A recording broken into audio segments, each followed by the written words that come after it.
Hey, welcome. We are live on location at Velocity Church Planners Conference at Mountain Lake Church in Cumming, Georgia. If you've never been to the Cumming area, you definitely want to visit this place. We're sitting here with Pete Wilson out of Nashville, pastor, founder. Is that a good word? Yeah, you can Are use those that. kind of synonymous? Sure. Yeah. Crosspoint Church in Nashville. Good to have you. Thanks, Eddie. How are you? I'm doing great, man. What a great haircut. I'm jealous, man. I need to get on board. You do. Yeah. You do. I got this little G.I. Joe kind of thing But going on. I mean, yours is great. Yeah, little duck feathers going on there. Come over one day. I'll help you out. Listen, you're a church planner. Yeah. What brings you to Church Planners Conference? Well, I love just being with other church planners. Right. I mean, it's just so encouraging to be with other guys and gals and just to be here and learning from one another. And I feel like the first church I planted, I was in Kentucky. And I think one of the biggest mistakes I made was I was very isolated. Right. I didn't have a lot of community with other pastors. Okay. And to be here and the energy of being around other church planners, Right. and just to learn from them, just little things I pick up in conversations, it's huge for me. That's great. And so, you know, being that Kentucky was your first plan, and now you're in Nashville, you planted successfully there. Before I ask you this question, first of all, how long have you been Crosspoint? How long has it existed in Nashville? Crosspoint is 7 years old. 7 years old. And so, whether Kentucky, Nashville, Yeah. what was your biggest challenge, you would say, Pete, planning a church?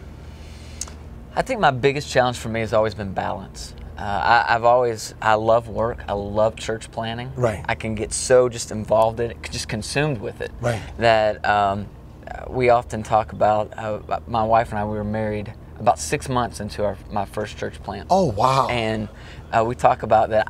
She didn't just move like to the back of the stove. She like fell off of it. I mean, I just did not make my family a priority in the way that I should have. And so for me, I mean, there's a lot of repentance. There's a lot of makeup that I had to do about halfway through my ministry to say, Pete, you're just way out of balance here. Right.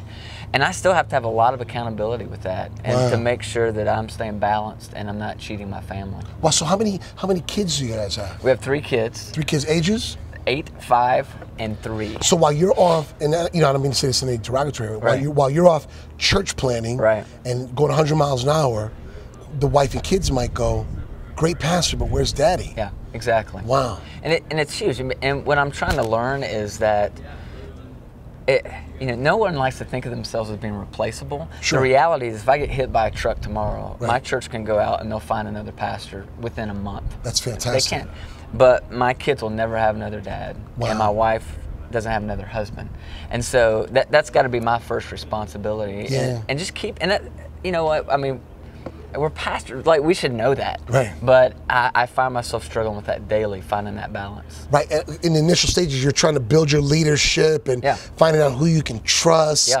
And church planning is incredibly time consuming. Wow. It just takes a ton of time.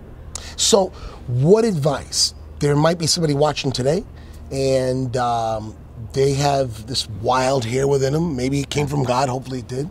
And they want to plant a church. They want to move to a new location. They want to uproot their family. Might be somebody young in marriage.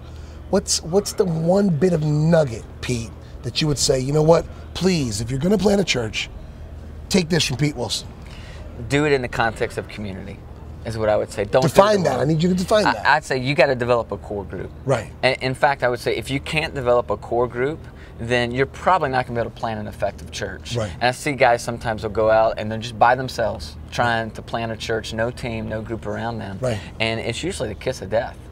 Wow, what a metaphor. So planning the church in the core group is meeting at home, finding 3, 4, 5 guys, a Bible study, some spaghetti and salad. Absolutely. Talking it through. Absolutely. Finding out their level of commitment. It's huge. Wow. And so with that, our church planners might have some success. Yeah. Well, you know what? At least it'll help them out. If they fail, at least they'll do it in the context of community. Right. And it is a lot more bearable when you have people with you. That's incredible wisdom, man. We are talking today to Pete Wilson, pastor, founder of Crosspoint Church in Nashville, Tennessee. And he's been our guest today here live at Velocity Church Planners Conference, Cumming, Georgia, Mountain Lake Church. Take care.